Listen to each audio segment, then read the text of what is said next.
Hello, more than 300 years old wooden shipwreck found in Antigua's seabed. This is the best I have found in 31 years of diving, said Maurice Belgrave, pointing out where the centuries old shipwreck had been hidden under the water for more than 200 years. Historic anchors, cannons, and cranes are on display at the Antigua's naval shipyards in abundance.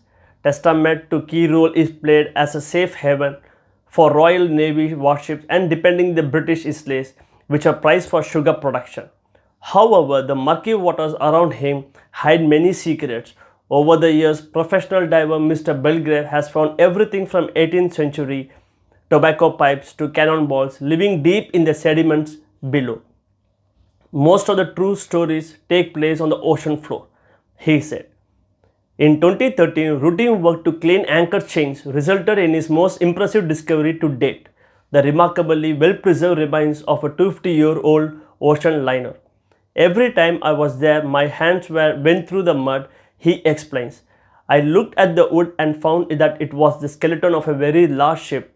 The 40-meter long wooden ship was finally confirmed last month by visiting team of archaeologists. Not only is it is different in size from other remains in the Caribbean, but local historians believe it was a Beaumont 1762, a French merchant ship later purchased by private individuals renamed Lion and used in the American War of Independence. The mud that hides it several meters below the surface and passes by hundreds of cruise ships a year is blamed for keeping it intact and giving archaeologists a real-time capsule out to explore. Historians have long suspected Beaumont was there, and hydrographic surveys also in 2013 had given it weight, but poor visibility made it hard to find. Lack of funding hindered the search for the site until recently, when the French government and the US-based Martin and Richard Lansbury Foundation paid a visit to international experts. The weather is also perfect ahead of UNESCO World Heritage Site's 5th anniversary celebrations. Dr. Reginald Murphy, UNESCO representative in Antigua, said it was a great historical find. You have read about the age of the sails and the size of the ships, but only when you look at them do you realize how big and strong they are. It's way down in history, he said. We have a lot of artifacts and buildings from that time, but nothing can compare to that. It's a real touch of reality. 6 days of excavation showed that the dimensions of the ship matched the dimensions of 900-ton Beaumont. More research is needed, but if this really is the Beaumont, it may be the only shipwreck of its kind in the world, explains Antigua-based archaeologist Dr. Christopher Waters.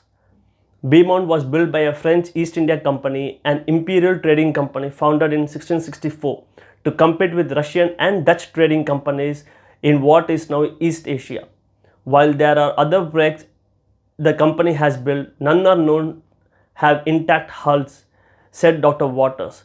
Her findings are comparable to those of Mary Rose in terms of size and the stories we can tell about them, he added. The underwater team, led by Jean Sebastian Geber, a professor at the University of Antilles in Martinique, he described finding the ship using the high-tech sonar equipment and the magnetometer as hitting the jackpot. Gilbert said it was the largest shipwreck he had seen in the region in 15 years. One thing the researchers didn't expect during the investigation was a treasure, said Dr. De Waters, because the ship may have undressed, also free of charge because of the cost and complexity.